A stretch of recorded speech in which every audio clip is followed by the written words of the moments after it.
So first, I know some of you are here for the first time because I am going to review this device.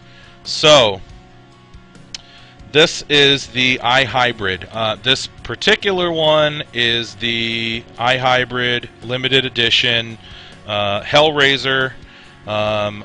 I am a metalhead, in case you couldn't tell by the music playing in the background. This is pretty toned down from the stuff I typically listen to. We go with the instrumental for the show. So I really like the idea and concept and design of this mod. So the price, it's around $250. They're $255 for the special edition ones, and I don't know if a new price has been announced. I believe Faceless is switching resellers, but the standard iHybrid is going to be a little bit less than this. So, but $255 is the price for the limited edition ones. If you're able to get your hands on one, they're tough to get. I'm going to take a vape on it.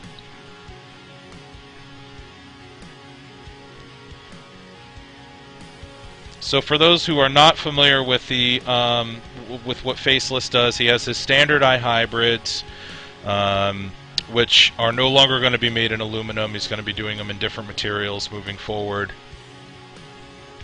And he also does his limited editions. Every few weeks he brings out another limited edition with a different design in a very limited quantity, and they sell out literally within seconds of going live on whatever site they go live on. So yeah, I do like Boyz II Men, actually. Capone's Pops. Big fan. But anyway, so the iHybrid currently, I don't know what's going on with 310 Vapors, but they're available at 310 Vapors. They're also available at West Valley e-cigs, which may be the vendor moving forward. I don't know. Here's the link if you want to check out the website. That's West Valley e-cigs.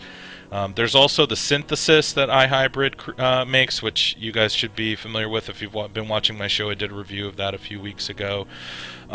So basically, the iHybrid, it comes designed for use with either an 18650 or an 18350 battery. It's recommended to be used with AW IMR batteries. This is in 18650 mode here. It has a couple of different things that it comes with, which I'll get into in a second, but we'll talk about the specs first. The tank is very large. It holds 5 milliliters of juice. That is fluid in there, by the way. I figured it was only appropriate that I vape fluid while doing this review, since a lot of the iHybrid fans are big fluid fans as well. It's, you know, your standard Genesis vertical rebuildable, top fed, or bottom fed rather, coil on top, juice below, style Genesis style atomizer. You can technically use it with silica as well. You can also obviously use it with some of the other alternative wick materials like ceramic and wire rope and Nextel and some other options as well. It does have the adjustable throat hit feature, so it's not a screw cap. Yeah, let's go over. Hold on a sec. What all comes with it? So this is the tank sleeve. That's one of the pieces that come. Oh, all right, buddy, get out of here. This is the tank sleeve that comes with it. They're typically engraved with the iHybrid logo. The limited edition ones all have a different engraving or carving or whatever you want to call that. Then it has the top cap. Comes with an iHybrid drip tip. I don't know if you can see the logo on there. Probably not, because this doesn't want to focus. There you go, the iHybrid drip tip logo.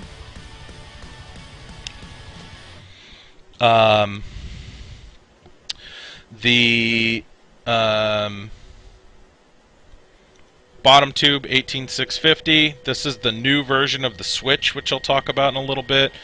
This particular one has a pentagram iHybrid logo engraved on the bottom, as you can see. It also comes with the 18350 tube, which has the nice little happy demon head logo with the iHybrid in his forehead on the bottom there. Yes, I am vaping Windex. It's true. You also get, and this is nice for those that don't like the tank sleeve on it, you get a thread ring. So if you want to use it with the... Oh, if I can put it on the right way, that would help. There we go. So if you want to use it with without the tank sleeve, you have a little thread ring to cover the threads up and make it look nicer. It looks more like a typical hybrid, like that. What is it really? It's fluid that I am vaping in the iHybrid today. It also comes with a couple different types of screws for the positive post, some extra O-rings, and the Allen key, as you can see in this little baggie here. So the different types of screws actually provide kind of a cool feature. It actually allows you to adjust the draw, and we'll talk about that in a little bit though. So the materials, it is anodized aluminum. The body is anodized aluminum. The tank sleeve is anodized aluminum. The button has aluminum and stainless steel, and then the tank itself, obviously not the glass part, which is fused quartz, but the internals of the tank, everything coming in contact with the juice is stainless steel, as well as the top cap and the drip tip. Those are all stainless steel as well. It is, for how large it is, oh, aluminium, sorry, Pack. Yes, it's aluminium. My uncle would be proud. So, but anyway, for how large it is, and it is a large device, it's very wide, and it is pretty tall as well. But for how large it is, it's actually quite light because the body of it is aluminum. So it's not a super heavy mod, but it does have, it feels solid. It's got a good weight to it. I don't think it's too heavy because of the fact that it is, a good portion of it is aluminum despite its size. It feels very solid, and the standard looks different. I think the Hellraiser looks fantastic. I think the limited edition ones are very cool looking. I think it's a really interesting idea, what Faceless is doing here. It's very creative. I mean, this is the first time that I have seen any kind of limited edition devices that kind of put this much design effort into the mod, especially with a tube mod. You get some interesting designs typically with the pipes and stuff like that, but it's really cool looking though. I like all the different designs on it. I like the little Hellraiser, nice little evil thing, and the pentagram and all that. It's very metal. It's totally metal. So I enjoy that about it. But yeah, like I said, solid feel, looks good. I enjoy the way it looks. Functionally, the bottom button, I'll show you this real quick. The way that this works is as you screw it in, this Delrin piece gets pushed down. Not far enough to fire the mod, but the entire section pushes down, including the firing pin. So I don't know if you can see this. but see how the pin's going down as well? That's what happens as you screw the device in and as it's making contact with the battery. What that's doing is it's basically a self-adjusting bottom switch so that you don't have to make manual adjustments for variances in the size of the battery, which is really nice. So, and that'll also give you, it'll also determine the throw of the switch. So as you push that down, the switch comes out, as you can see there. The contact point is brass, as well as the other side inside the tube is brass as well.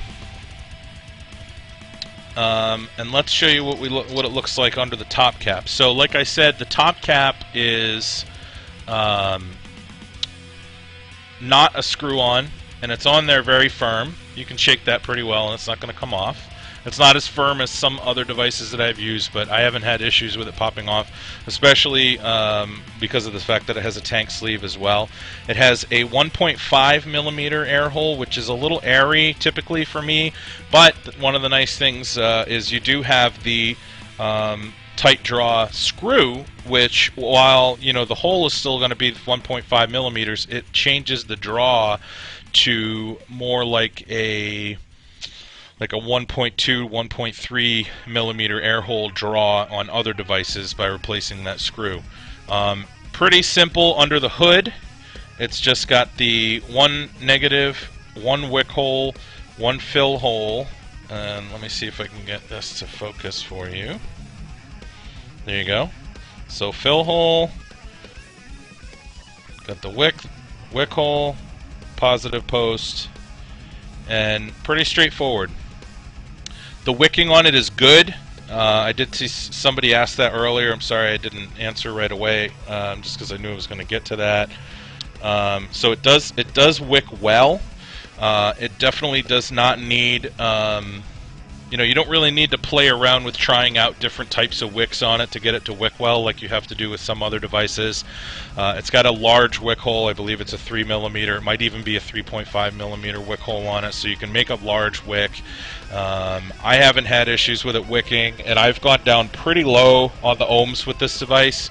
I've actually taken it down to I think 0.6 was the lowest I ever vaped at on this guy.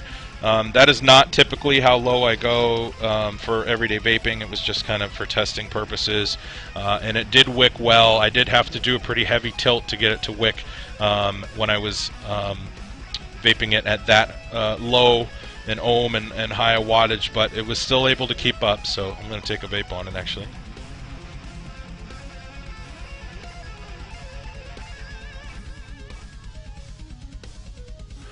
Yeah, very good.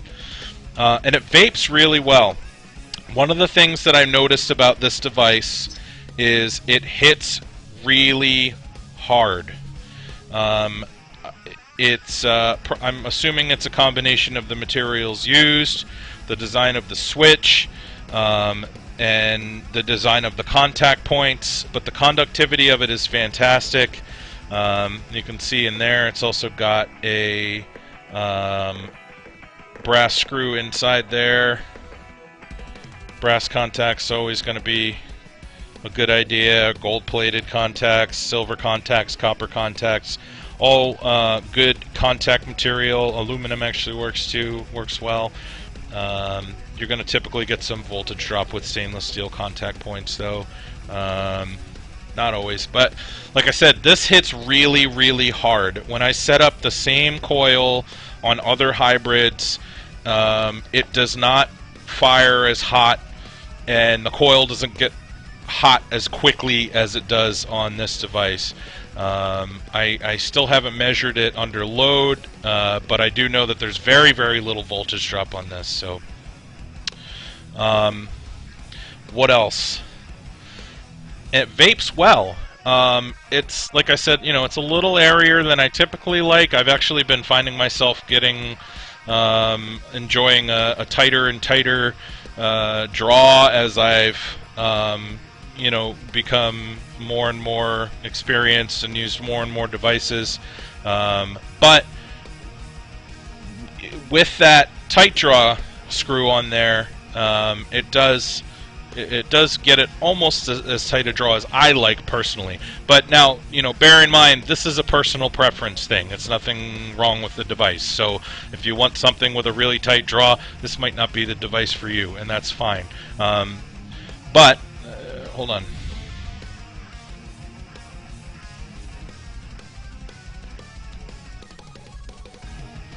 Well, yes, exactly, Pega. The tighter the draw, the more flavor you're going to get typically.